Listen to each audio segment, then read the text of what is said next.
But when you start a 7 Days to Die game, you have about a 5-hour in-game grace period before the zombies spawn in. You want to take full advantage of that period by getting this quest done as quickly as you can so you can get that stamina point.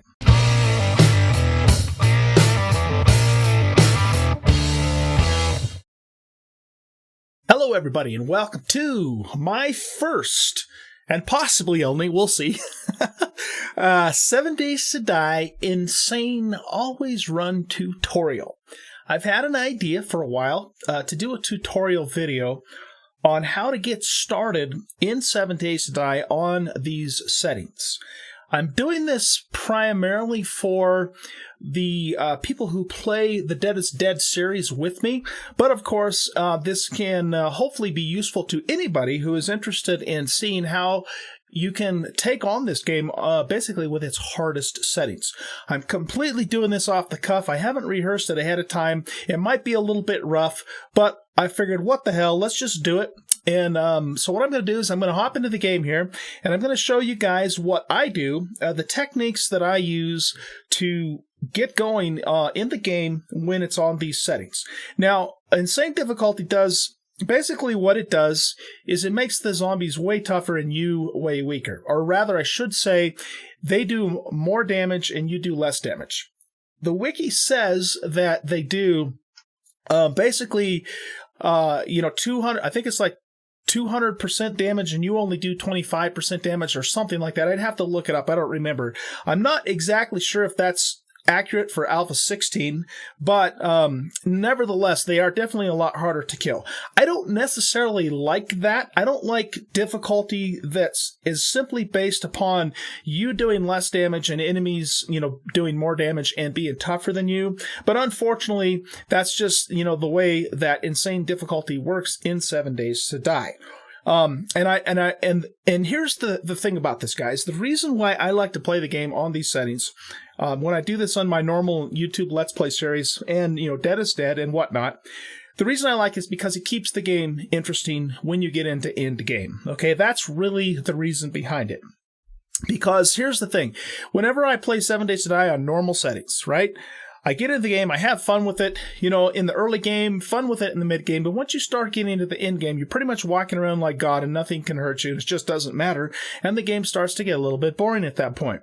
I'll tell you what though, if you play this game on Insane and always run, it's really hard in the beginning, I'm not going to lie, very difficult in the beginning stages of the game, but when you get into, mid to late game, it's still a challenge, but it's manageable. It's not that hard. Once you get leveled up, you get equipped, you get the right gear, you get the right skills, you can play the game like you pretty much normally would, but you still have to be on your toes because even at level 200 with purple weapons and everything maxed out, the game can still throw a running horde at you at any moment and they'll sneak up on you. You don't always hear them coming, and man, I'll tell you what, it does keep the game exciting in the end game. So that's really the whole point behind doing this.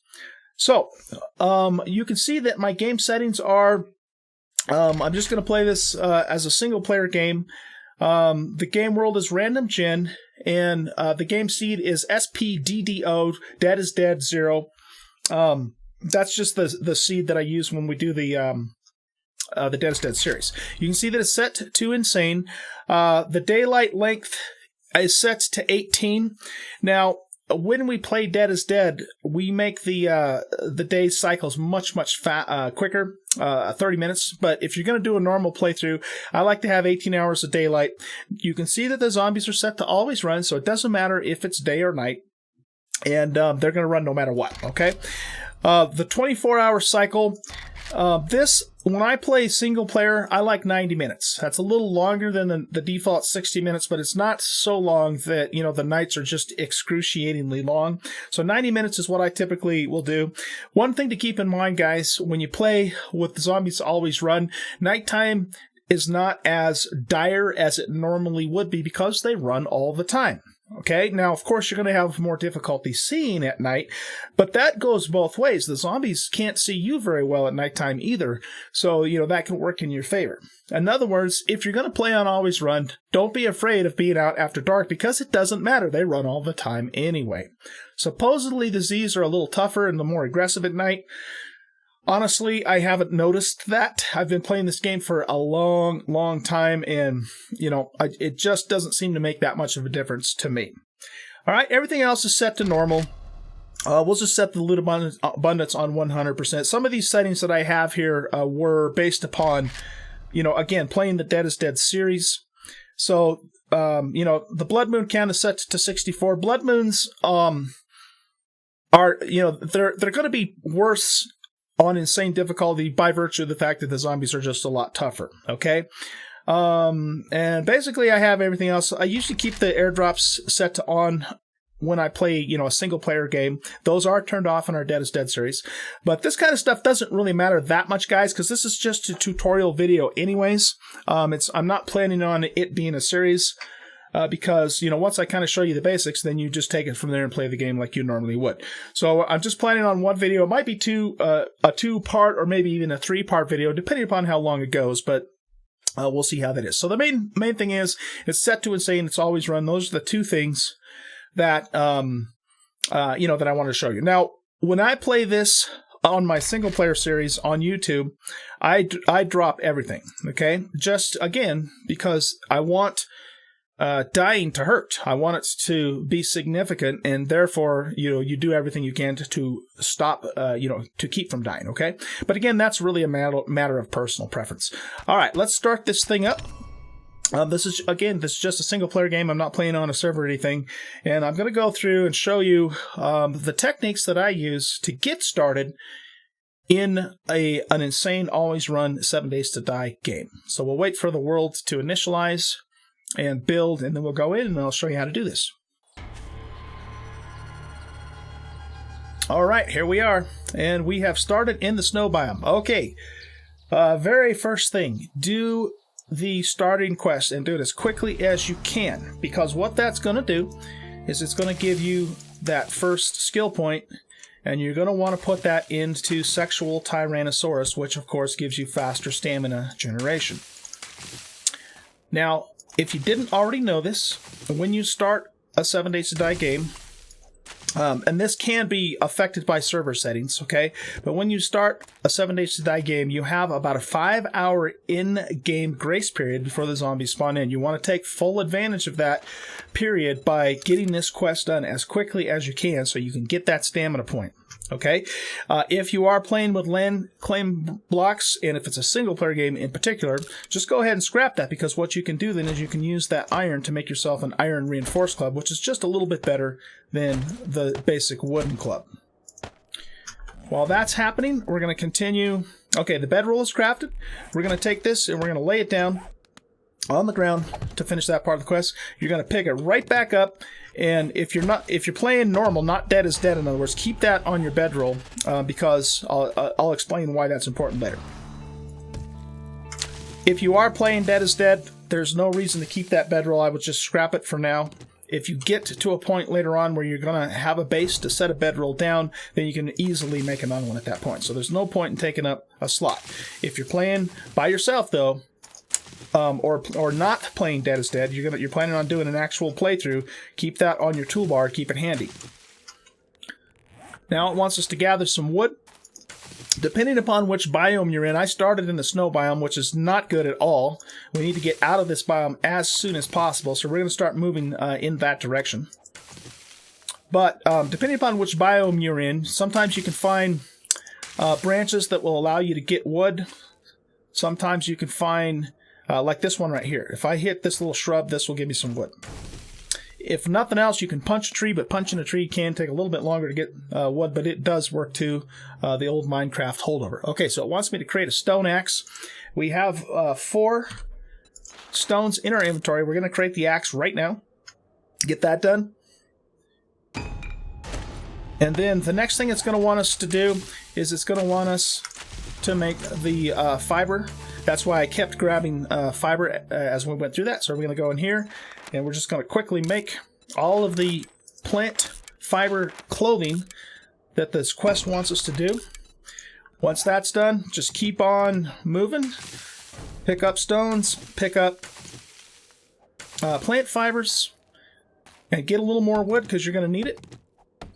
as soon as all of those pieces of clothing are made, then it's going to want you to put them on. So I will just wait until they're all made. In the meanwhile, I'm going to get more stone, I'm going to get more wood.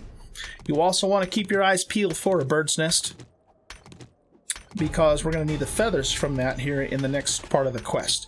Remember, the idea is to get this done as quickly as possible. Okay?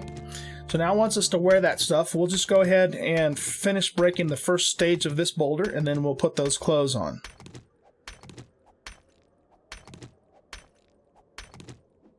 There we go.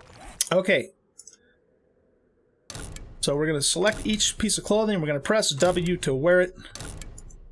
And that finishes that next part of the quest. Okay.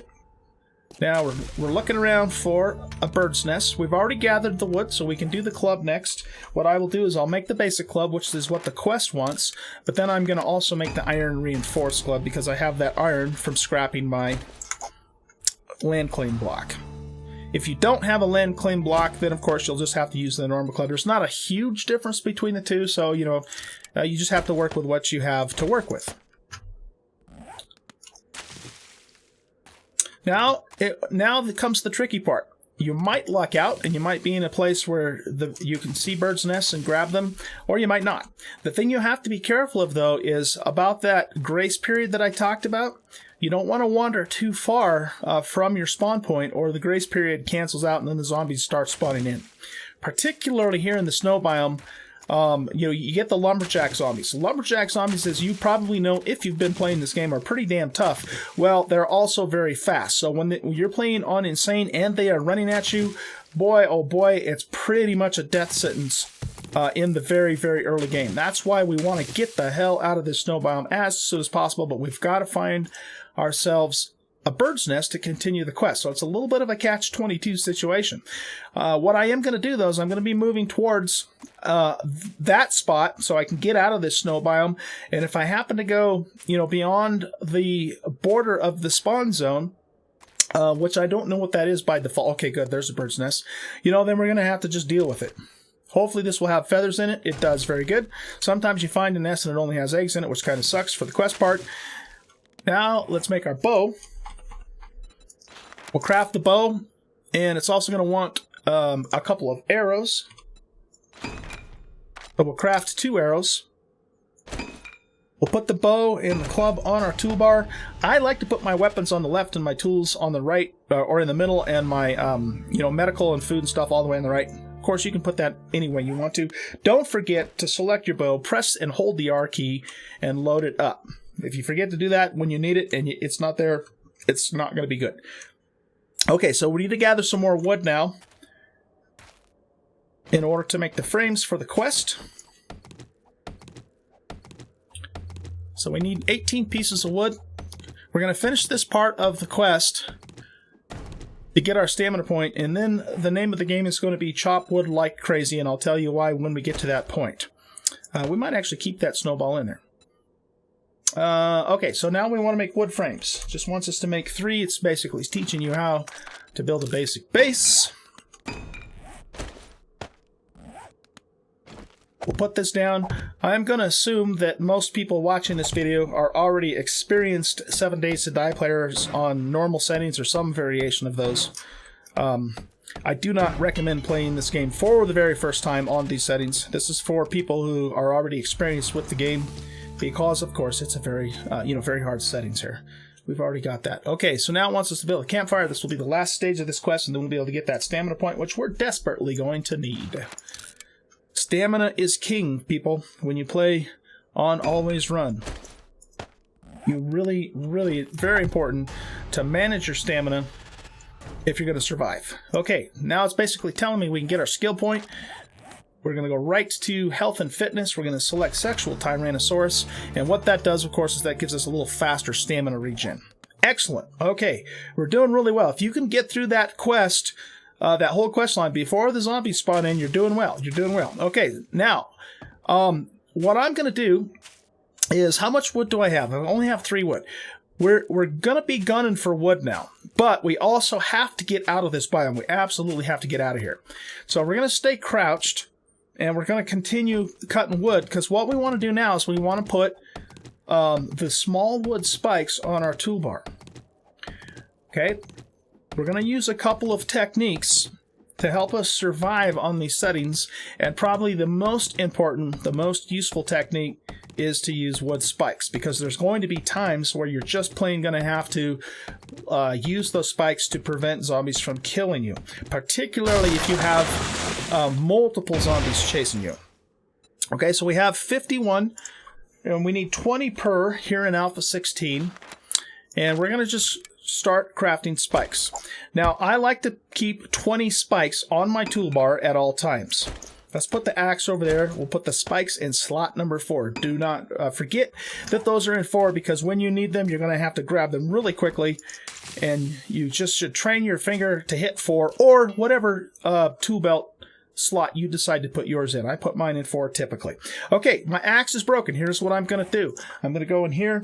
I'm going to make a new stone axe. I'm not going to repair this one. There's no point in doing that. And I'm going to scrap this one to get a few of the materials back. And just keep doing that, okay? If you repair it, you're still going to need the materials, or most of the materials, and it's going to have less durability because it's so easy and fast to make. There's just no point in repairing a stone axe in the early game. Simply scrap it and make a new one. Okay, we're moving towards the green area and the water, and we're staying crouched. That's the thing you're going to need to do now. Is you're going to want to be as stealthy as possible. In the very early game, on insane difficulty with Zombies Always Run, you want to avoid zombies whenever possible. Do not go looking for a fight until you are ready to go looking for a fight, which means, at the very least, you have enough wood spikes on your toolbar to do what you need to do to survive. Okay? So we're staying crouched because the zombies are going to spawn in any minute now, and we're trying to get out of this snow biome. Probably one of the worst biomes you can start in is the snow biome. Of course, the wasteland would be even worse, but I've never seen the game actually spawn me in to the wasteland. At least not in Alpha 16 here. So we're grabbing wood along the way. Now we're out of stamina. Now that was a big mistake that I just made. I was not paying attention. Because I ran myself out of stamina. That's a death sentence, guys. Try to never let your stamina drop below about 50%, okay? That's just a rule of thumb, but try and keep it at least 50%, because, you know, if a zombie spawns in and starts chasing you, you're going to need that stamina to either get away from it or to fight it. If you're completely out of stamina, you're dead. That's really all there is to it. Managing stamina is huge.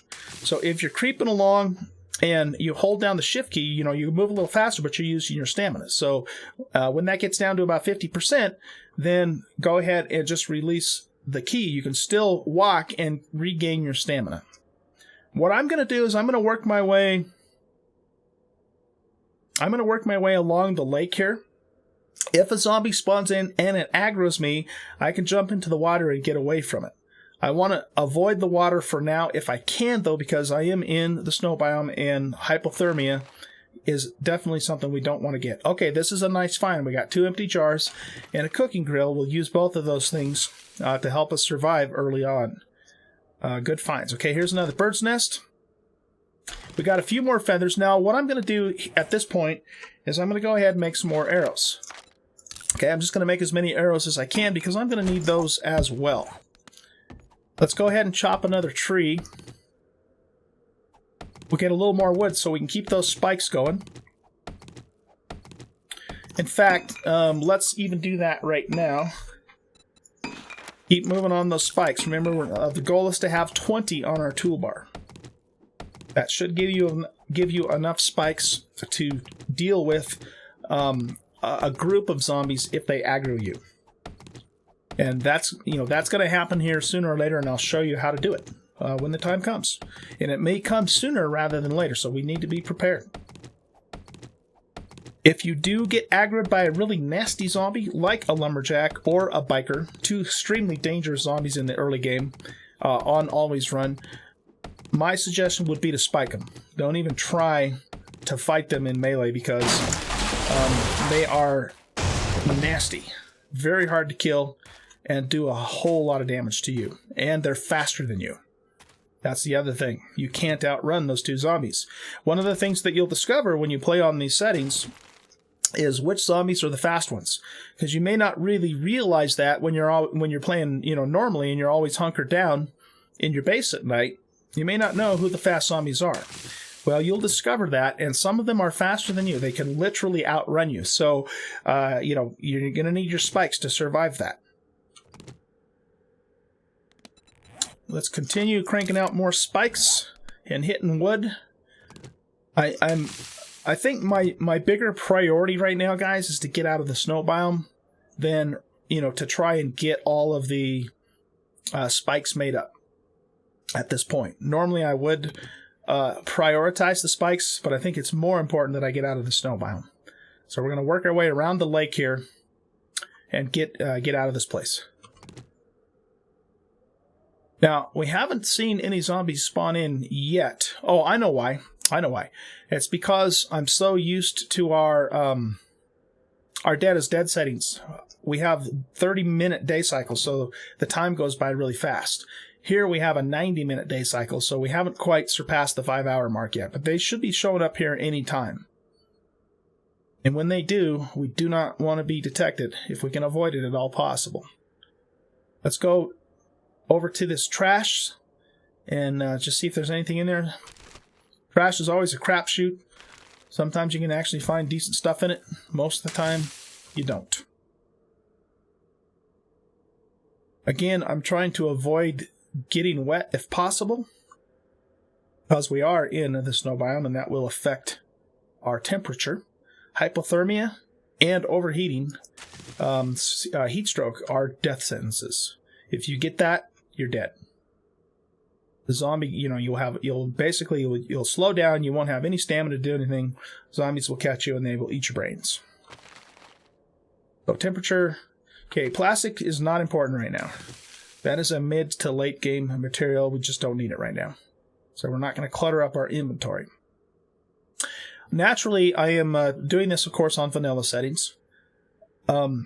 If you decide, to play on insane difficulty with Zombies Always Run with some of the modded games, that could be a whole different ball game. I would imagine, because I have played, Valmont, and I have played War of the Walkers and some of those.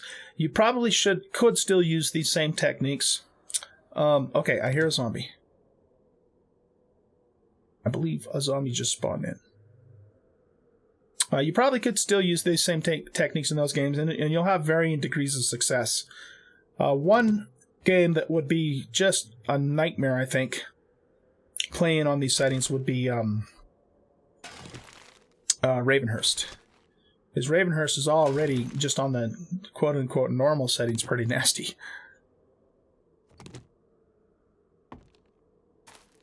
Okay, so we're going to keep moving.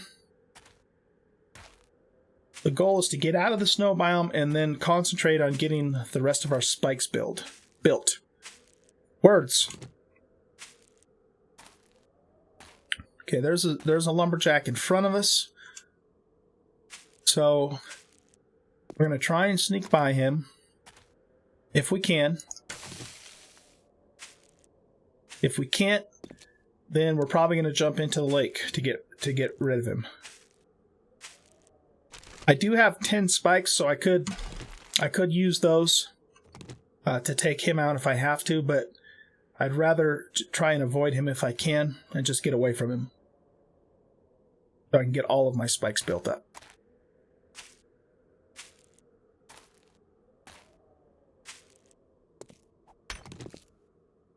I'm going to continue to pick up stones as I go.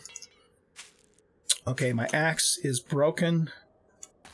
So let's move over here. We'll pick up this stone. Okay, he is right along the shore there. Let's make a new axe. And we'll scrap this one. Get rid of that. We don't need it.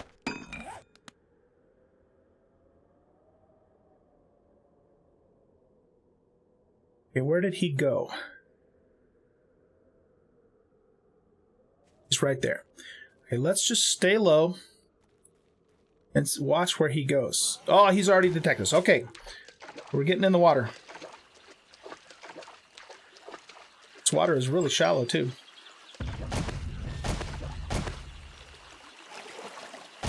Okay, one good thing about the water is it really does slow the zombies down quite a bit. So we're just going to go right out into the middle of this lake until he de-aggroes us.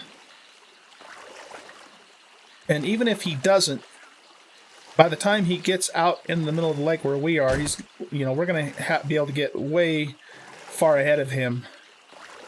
Yes, he's already de-aggroed us. Okay, so let's move towards the southeast here. We're going to try and get into the, looks like a forest biome up ahead. Let's not rush in here without looking, though, because see, we have another lumberjack over there.